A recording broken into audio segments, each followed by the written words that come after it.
दिल्ली धमाके की साजिश से जुड़े कई खुलासे हुए हैं। वारदात को अंजाम देने के लिए विस्फोटक जुटाने से लेकर हनी ट्रैप तक का एंगल सामने आया है।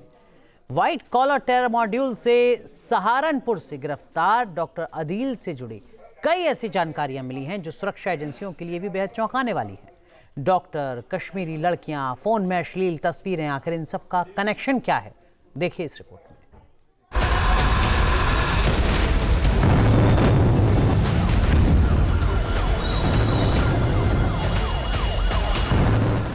10 नवंबर की शाम दिल्ली दहली और अब जांच में आतंक के व्हाइट कॉलर नेटवर्क के काले कारनामों से लगातार पर्दा हट रहा है। आतंकी साजिश से जुड़े हर किरदार का चेहरा बेनकाब हो रहा है।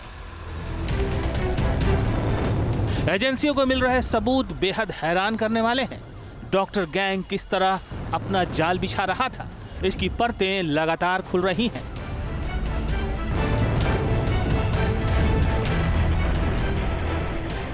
दिल्ली धमाके में फरीदाबाद मॉड्यूल का लिंक कनेक्ट होते ही एजेंसियों ने अपनी तहकीकात तेज की। अब तक की जांच में पता चला है कि पूरे मामले में डॉक्टर अदील का बड़ा रोल रहा है। डॉक्टर अदील वही आतंकी है जिसे सबसे पहले गिरफ्तार किया गया था। अदील की गिरफ्तारी के बाद ही आतंक की कड़ियां जुड़ती चली गईं।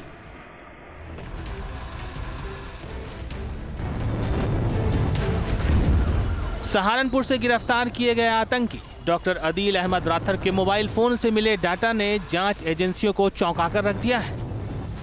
मोबाइल से कश्मीरी छात्रों, मदरसा स्टूडेंट, मेडिकल कॉलेज में पढ़ने वाले युवाओं, यहां तक कि जम्मू कश्मीर की कई युवतियों के नंबर मिले हैं।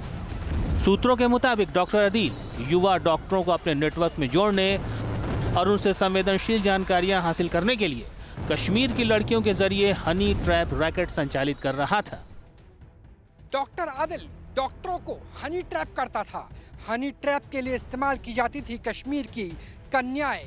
कश्मीर की लड़कियों से पहले नॉर्मल कॉल कराई जाती थी, फिर धीरे धीरे सामान्य बातचीत को अश्लीलता का रंग दिया जाता था, जिसके लिए चुना जाता था व्हाट्सएप के कॉल को।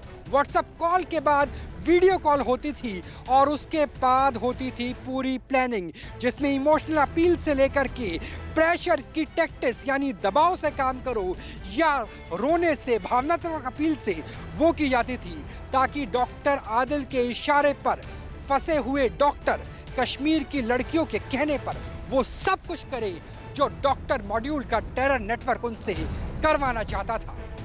पता चला है कि आतंकी आदिल न सिर्फ लॉजिस्टिक और फाइनेंशियल रूट डेवलप कर रहा था, बल्कि पढ़ाई करने वाले युवाओं को अपने नेटवर्क की ओर खींचने में जुटा था। सहारनपुर में अदील किराए के जिस कमरे में रहता था, वहां से एजेंसियों को कई सुराग मिले हैं। सूत्रों के मुताबिक छापेमारी के दौरान अदील के मोबाइल फोन और लैपटॉप से बड़ी संख्या में कश्मीरी लड़कियों की तस्वीरें और चैट रिकॉर्ड मिले हैं। इनमें कुछ तस्वीरें अश्लील और संवेदनशील हैं, जिनके इस्तेमाल का मकसद डॉक्टरों को फंसाना बताया जा रहा है। अदील के मोबाइल फोन से कई डॉक्टरों के साथ हुई वीडियो कॉलिंग के स्क्रीनशॉट्स और व्हाट्सएप चैट भी मिले हैं। जांच में यह भी पता चला है कि अदील ने सहारनपुर के कुछ डॉक्टरों को भी हनी ट्रैप पे फंसा रखा था। इस बात का भी पता चला है कि अदील अपने भाई और रिश्तेदारों के खातों में भी पैसे मंगवाता था। हनी ट्रैप का मामला भी इसमें सामने आया। कितने लोग हनी ट्रैप के जाल में फंसे और साथ में जो फॉरेंसिक जांच है, डिजिटल मोबाइल फॉरेंसिक जांच जो है उसकी की जा रही है, ताकि डॉक्टर अदील के मोबाइल से बातचीत और चैट के बारे में पूरा खुलासा जो है हो सके, ताकि उस पूरी चेन को आपस में जोड़ा जा सके। इस तमाम जानकारी को जुटाने के साथ ही ये सामने आ जाएगा कि किस तरह से इस पूरे मामले में कश्मीरी लड़कियों का इस्तेमाल किया गया और कहीं ना कहीं हनी ट्रैप करके उनको फंसाने की कोशिश भी की गई। इससे पूरा नेटवर्क का कहीं ना कहीं खुलासा होता हुआ दिखाई देगा। डॉक्टर अदील के किराए वाले कमरे से 14 मोबाइल फोन मिले हैं, जिनसे हनी ट्रैप को लेकर एजेंसियों का शक पुख्ता हो रहा है। जांच के दौरान यह भी पता चला है कि अदील अपने नेटवर्क को बढ़ाने के लिए खूबसूरत लड़कियों का सहारा ले रहा था। उसका मकसद कश्मीर के युवा डॉक्टर्स का वीक पॉइंट पता करना था ताकि दबाव बनाकर या किसी भी तरीके से उन्हें जिहाद की ओर धकेला जा सके।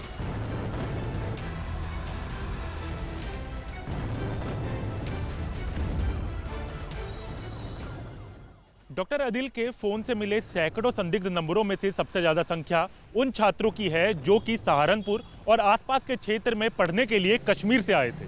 साथ ही दारुल उलूम और अन्य मदरसों के छात्रों के नंबर भी उसके फोन से बरामद हुए हैं।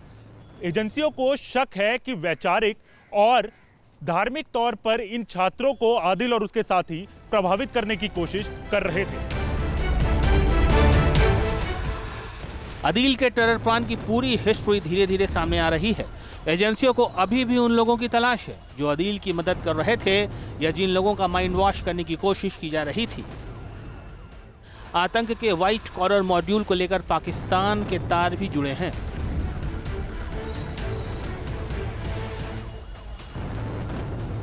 दिल्ली धमाके में इस्तेमाल किया गया विस्फोटक कहां से लाया गया, कब लाया गया, किसके इशारे पर लगाया गया, इसकी भी लगातार तफ्तीश की जा रही है।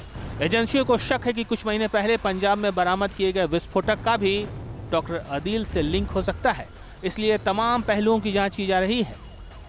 पंजाब बॉर्डर पर पिछले 6 महीने में कई ड्रोन पकड़े गए, जिनसे 40 किलो RDX, 12 IED, 20 से ज्यादा ग्रेनेड और कई डेटोनेटर मिले हैं। सुरक्षा एजेंसियां ये पता लगाने में जुटी हैं कि क्या ये सब सहारनपुर में मौजूद डॉक्टर अदील तक पहुंचाया जाना था। डी मॉड्यूल में डॉक्टर और ड्रोन का कनेक्शन भी सामने आ गया है। डॉक्टर आदिल को ड्रोन के जरिए एक डिलीवरी की जानी थी। डिलीवरी आनी थी पाकिस्तान के रास्ते, भारत की सीमा को क्रॉस करके, और वो भी हवा के जरिए।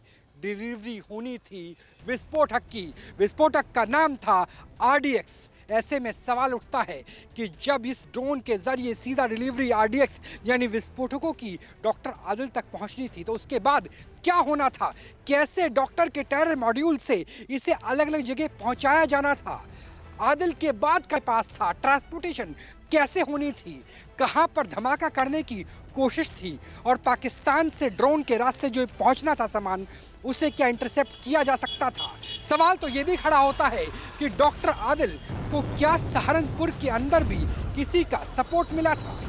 एजेंसियों को शक है कि पंजाब बॉर्डर से पकड़ा गया विस्फोटक उसी चेन के जरिए पश्चिमी यूपी तक भेजा जाना था, जिसका हिस्सा अदील बताया जा रहा है।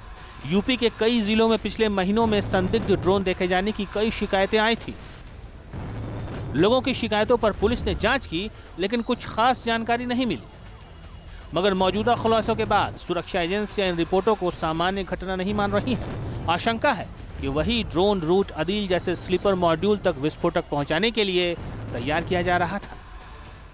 सुरक्षा एजेंसियां अब इस बात को लेकर के लगातार जांच कर रही थी कि क्या ये पूरा ड्रोन मॉड्यूल जो है वो यूपी में सक्रिय किसी नेटवर्क के लिए काम कर रहा था। इसी जांच को आगे बढ़ाने के लिए पंजाब पुलिस ने बाकायदा सहारनपुर के एक फेमस मेडिकल हॉस्पिटल के अंदर जाकर के जांच पड़ताल की, जहां पर डॉक्टर अदील काम कर चुका था। इसी डॉक्टर अदील में जहां पर ये काम कर चुका था, वहां पर पूरी जांच पड़ताल की और उससे ये समझ में आया कि पंजाब के बॉर्डर के इलाके में, यानी पंजाब के आसपास के इलाकों में किस तरह से ये सक्रिय था और किस तरह से ये पश्चिमी यूपी में इस पूरे जो विस्फोटक थे उनको पहुंचाने का ये दरअसल काम कर रहा था। जाहिर तौर पर जांच एजेंसियों को अब कड़ी दर कड़ी तमाम चीजें जुटती हुई दिखाई दे रही हैं। आतंकी अदील किस तरह टेरर फैक्ट्री बना रहा था, कैसे वो विस्फोटक जुटा रहा था, इससे जुड़े हर सवाल का जवाब तलाशना बेहद जरूरी है। बड़ा सवाल है कि क्या अदील ही वो कड़ी है जिसके जरिए आतंक का पूरा मॉड्यूल दिल्ली NCR को दहलाने की साजिश रच रहा था। जांच तेजी से चल रही है और आने वाले दिनों में कई बड़े खुलासे होने के आसार हैं। Team news nation. जहां भक्ति है हर शब्द में, कथाओं में छुपे हैं दिव्य रहस्य और ज्योतिष देता है जीवन को दिशा। धर्म से जुड़ी हर बातों को जानने के लिए हमारे चैनल स्तुति को सब्सक्राइब करें। चैनल पर जाने के लिए इस लिंक पर क्लिक करें।